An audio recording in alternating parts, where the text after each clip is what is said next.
Bonsoir à tous et à toutes, je suis ravie de vous retrouver aujourd'hui pour vous présenter un jeu vraiment inédit et que j'ai découvert grâce à mon meilleur ami Michael. Quand je lui ai dit que je tenais une chaîne et que j'essayais de trouver des méthodes divinatoires un peu originales, je lui ai rappelé un jeu auquel on avait joué ensemble, puisqu'on a cette passion de la cartomancie en commun. Ce jeu, c'est le jeu de loi divinatoire. Alors, je ne sais pas si vous connaissez, mais moi, je l'ai découvert grâce à lui, parce qu'il y a à peu près une quinzaine d'années, dans les bureaux chez les buralistes, on pouvait faire une collection, vous savez, les collections, hein, toutes les semaines ou tous les mois, on reçoit un élément nouveau et on collectionne des fiches. Et bien là, c'était ça, mais pour les arts divinatoires. Alors moi, j'avoue, je suis passée à côté. J'aurais vraiment bien voulu faire cette collection, mais je ne sais pas, à l'époque, peut-être trop jeune, peut-être que je suis passée à côté, j'en sais rien. Toujours est-il, c'est que j'ai pas suivi et je n'ai pas fait cette collection. Mais ses parents et lui ont fait cette collection et il a eu la gentillesse carrément de me l'offrir. Hein, quand je lui ai dit que j'allais peut-être faire une vidéo dessus, tout ça, j'ai demandé s'il pouvait me prêter, etc. Il me l'a carrément donné. Donc là, je suis ravie de faire avec vous, de vous présenter ce soir ce jeu de loi divinatoire. Donc, je ne sais pas si vous connaissez, mais à la lecture des fiches qui m'ont été données avec le plateau de jeu, je peux vous dire que c'est extrêmement intéressant et j'ai appris beaucoup de choses. Donc déjà, vous voyez, il y a donc cette partie qui correspond au plateau du jeu de loi qui a été donné avec des fiches. Donc il y a quand même pas mal de fiches. Ces fiches contiennent l'histoire de ce jeu, comment y jouer et la signification divinatoire pour chaque case. Alors, on y va. Donc déjà, je vais vous présenter. Alors déjà, on nous présente le jeu de loi, mais aussi le jeu de la marelle, le jeu du labyrinthe, qui sont en fait aujourd'hui des jeux d'enfants, mais qui au départ étaient des jeux qui étaient pratiqués il y a très très longtemps, notamment en Égypte et en Mésopotamie. Donc on nous dit que le labyrinthe était d'origine mésopotamienne, ainsi que la marelle, mais bon, ça je passe, ça ne nous concerne pas. On va parler uniquement du jeu de loi, parce que sinon je vais y passer un temps fou. Et donc on nous dit à un moment donné que le jeu de loi, en fait, nous vient d'un jeu qui s'appelait le jeu du serpent lové. Alors j'ai cherché sur internet et il s'avère qu'en effet il y a bien un jeu qui existait à l'époque des Égyptiens et dont le plateau représentait un serpent. On l'appelle aussi le jeu de Méhen, ou Mehen, si vous faites une recherche dessus. Et là, donc, on apprend que ce jeu du serpent lové en spirale, dont la queue était à l'extérieur et la tête au centre, ainsi que le corps recouvert de symboles et de hiéroglyphes, en fait, ce jeu est vraiment issu des Égyptiens. Et il est arrivé en Europe. Sauf qu'en Europe, l'Occident médiéval a transformé les symboles qu'il y avait sur ce serpent lové. Et ils ont choisi un autre animal, pas le serpent, mais l'oie. Alors, donc on nous dit que le jeu de loi divinatoire, ce sont donc des symboles issus de l'imagerie de l'Occident médiéval et du Moyen-Âge que nous vous proposons de redécouvrir. Leurs significations sont évidemment encore très présentes dans nos mémoires, car ils font partie intégrante d'une culture qui a rayonné d'une manière plus agressive et colonialiste que pacifique dans le monde entier. Notre jeu de loi, dont nous vous restituons le caractère divinatoire et que nous allons vous apprendre à consulter, est composé de 64 symboles rassemblés en 7 cycles qui ont tous une signification particulière bien sûr, mais peuvent aussi vous révéler des informations très utiles sur votre proche avenir et votre évolution personnelle. Donc divinatoire, mais aussi guidance. Enfin, on observera que le jeu du serpent égyptien et le jeu de loi sont constitués de 64 images symboliques et que c'est exactement le nombre d'hexagrammes qui est composé dans le jeu du Yi-King, qui est lui aussi un jeu initiatique et divinatoire. Donc ensuite, on a les 64 images et symboles. Et ensuite, on commence par la consultation du jeu de loi. Donc on nous explique comment faire. Donc, comme on vous l'a signalé, l'oie était considérée comme un animal oraculaire. Et en effet, j'ai été voir un peu la signification sur Internet de l'animal totem de l'oie. Il faut savoir que dans de nombreuses civilisations, l'oie est un animal très important qui est souvent symbole de fidélité, hein, et aussi de pugnacité. Et bien avant qu'il soit rangé parmi les jeux de société auxquels ça donne encore de nos jours de nombreux enfants du monde, on consultait l'oracle de loi dont le parcours était à la fois initiatique et divinatoire. Très intéressant. Nous avons reconstitué pour vous ce jeu de loi. Voilà, alors on nous explique. Le plateau est constitué de 64 cases numérotées de 0, bizarrement, hein, comme le fou dans le tarot, à 63, composées d'une porte, de 7 cycles, de 8 figures symboliques et de 7 voix. Donc chaque voix en fait a une signification dans le parcours initiatique d'une personne. Donc voilà. Donc maintenant qu'on sait un peu l'origine de ce jeu, bah écoutez, je vous propose de faire une petite guidance pour demain. Donc pour le mercredi 24 juillet. Alors, vous prenez un pion, n'importe lequel. Donc moi, je prends ma pierre de lune. Et puis, je lance le dé. 1. Alors, la première case. Donc, je regarde dans les fiches. Hein, toutes les filles, tout est expliqué. Alors, premier cycle, la porte. Il s'agit bien sûr d'un symbole d'ouverture, d'entrée et de départ. Alors, soit si vous êtes sur le départ, soit vous êtes dans l'ouverture ou dans la création d'un nouveau projet.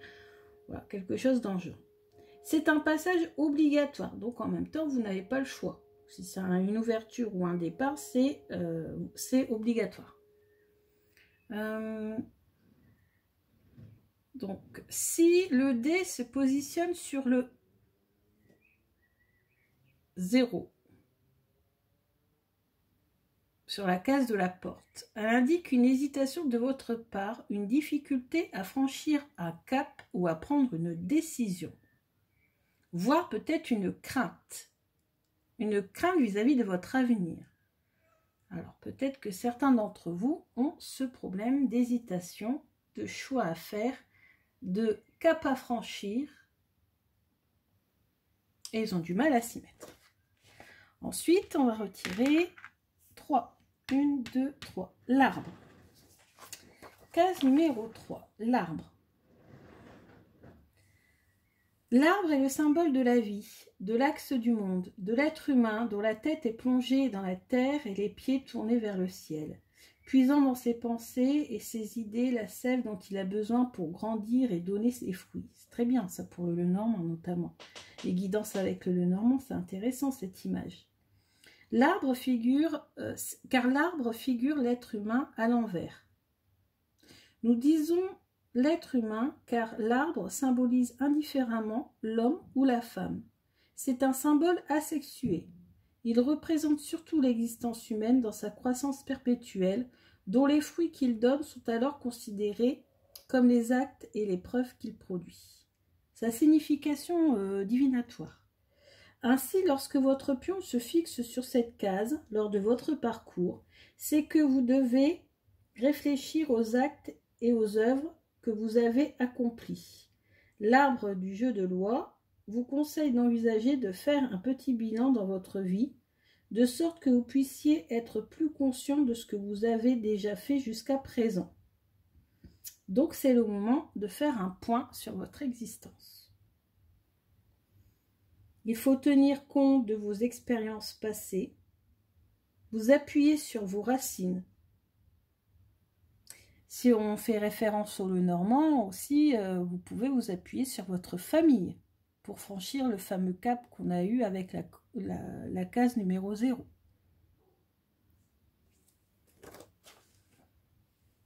On continue. Alors, 3, 1, 2, 3. L'aigle. Case numéro 6, l'aigle. Signification divinatoire. Capacité ou nécessité de dominer la situation, de jouer un rôle protecteur ou de guide. Elle peut aussi signifier une rencontre avec un personnage ou un être pourvu de telles qualités. Ou peut-être que vous allez rencontrer quelqu'un de protecteur ou de guide dans votre vie. Ça peut aussi annoncer des risques d'aveuglement dus aux excès d'ambition.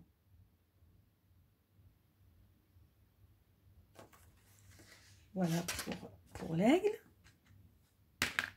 5. L'oreille.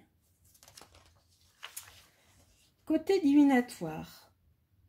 Le conseil donné au consultant dont l'oie ou le pion se fixe sur cette case, c'est qu'il faut écouter votre voix intérieure. Écoutez cette voix, fiez-vous à votre intuition. Faites preuve de sagesse, retrouvez l'harmonie, l'équilibre. Écoutez les autres aussi.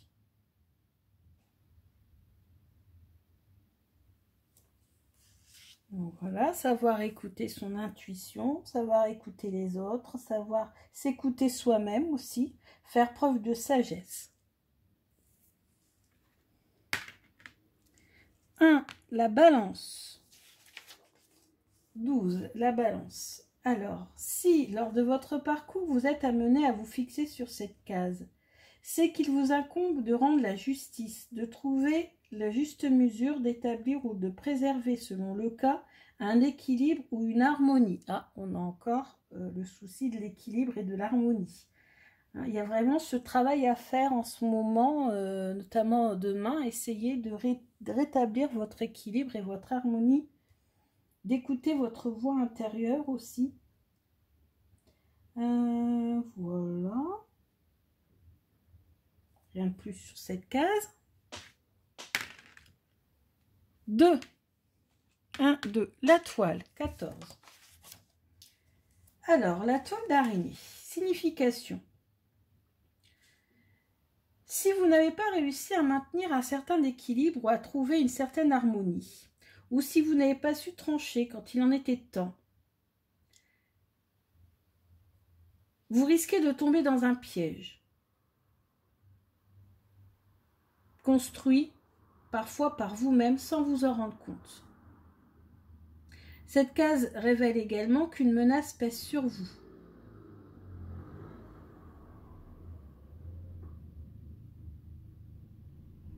Quelqu'un vous empêche d'exercer votre libre arbitre.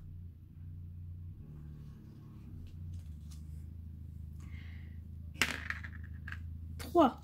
1, 2, 3. Le cheval blanc, 17. Le cheval blanc. Attendez, 17. Non, c'est le cheval ailé. Alors, cette carte indique de l'imagination, de l'inspiration, de la créativité, mais aussi de l'intuition, de la prémonition, les rêves. Alors, on va simplifier tout ça. On va dire que tout simplement, vous avez besoin de faire aller votre intuition, votre sensibilité, et surtout peut-être que certaines d'entre vous faites des rêves prémonitoires. Ce sont des messages de vos guides, donc n'hésitez pas à les écouter. Ensuite, voilà, ça fait référence à des messages de l'au-delà, des guides, des divinités. Ça peut aussi annoncer une naissance, celle d'un enfant ou celle d'une nouvelle situation dans votre vie. Intéressant. Oui, ça doit être la carte des messages. C'est un cheval ailé. Donc voilà. Alors, on va s'arrêter là pour aujourd'hui parce qu'on a quand même déjà pas mal d'informations pour une journée. C'était pour vous montrer un petit peu comment ça fonctionnait. Et vous avez vu que vous avez plein de symboles, hein, la fontaine, le vent, le puits. Donc il y a les significations des fiches, mais je pense qu'on peut encore faire un travail plus approfondi en allant rechercher la symbolique divinatoire de tous ces symboles sur Internet. Et on pourrait même compléter encore davantage, et je pense même qu'on pourrait carrément faire une guidance, voir, voir l'avenir grâce à cet outil. Et franchement, je remercie énormément Michael de m'avoir offert ce jeu. Alors, surtout, en fait, les fiches qui accompagnent, mais ça m'a donné aussi l'idée, hein, tout simplement, de compléter ces fiches en faisant des recherches à côté sur ces symboles. Alors, il y a des symboles que l'on trouve dans le normand, que l'on trouve dans d'autres orgas. On a l'arbre ici, on le trouve dans le normand. On a la tour ici. À un moment donné, je crois qu'on a un pont. Dans Elgariel, il y a un pont. Donc, vous voyez l'épée ici, la balance qu'on retrouve souvent dans les oracles. Donc, je pense qu'il y a moyen de faire un excellent travail divinatoire avec ce jeu de loi divinatoire. Alors, je pense que c'est les mêmes cases. Je pense en tout cas, il faudrait que je vérifie, mais ce sont les mêmes cases qu'un jeu de loi classique. Donc pourquoi pas aller voir dans votre armoire ou dans votre grenier si vous n'auriez pas votre jeu de loi de quand vous étiez plus jeune ou celui de vos enfants ou de vos petits-enfants, le ressortir. Et pourquoi pas vous amuser à essayer de trouver des significations divinatoires en faisant des recherches et travailler ce côté divinatoire grâce au jeu de loi. En tout cas, il s'avère que ce jeu de loi, avant d'être un jeu d'enfant, c'était un jeu qui était divinatoire. Donc c'est extrêmement intéressant. Donc, je suis contente de vous l'avoir montré. Alors peut-être qu'un jour je ferai tout le tour avec peut-être 2D par exemple pour aller un petit peu plus vite. Ou alors une partie chaque jour et à la fin de la semaine on a le chemin initiatique. Alors bien sûr ce sont comment on va dire, des énergies générales hein, qu'on vient de faire. Ça parlera peut-être pas à tout le monde, mais c'est vrai que les informations qu'on a eues sont quand même très intéressantes. Hein. Difficulté pour franchir un cap, voilà, tout ce qu'on a vu. Hein. Peut-être rencontrer une personne qui va servir de guide ou qui va être votre protecteur. Vous allez peut-être faire la rencontre de quelqu'un, une nouvelle qui va arriver. Peut-être d'une naissance ou de la création d'un nouveau projet. Peut-être que certains sont en attente de créer un nouveau projet, d'où la porte. Hein. Donc voilà. En tout cas, j'espère que ça vous a plu. Moi, je suis très heureuse d'avoir ce jeu de loi divinatoire. Ça me plaît beaucoup de le travailler, de faire des tirages. Maintenant, voilà, dites-moi ce que vous en pensez en commentaire. N'hésitez pas à vous abonner, ça me fait toujours très plaisir. J'ai voulu vous mettre une photo de moi, mais apparemment, on ne peut mettre des photos que dans la partie communauté. Et cette partie communauté, je ne l'ai pas encore, puisque je n'ai pas encore 1000 abonnés. Mais qui sait, ça viendra peut-être. Ou peut-être qu'un jour, je ferai une vidéo en me montrant un petit peu. Qui sait.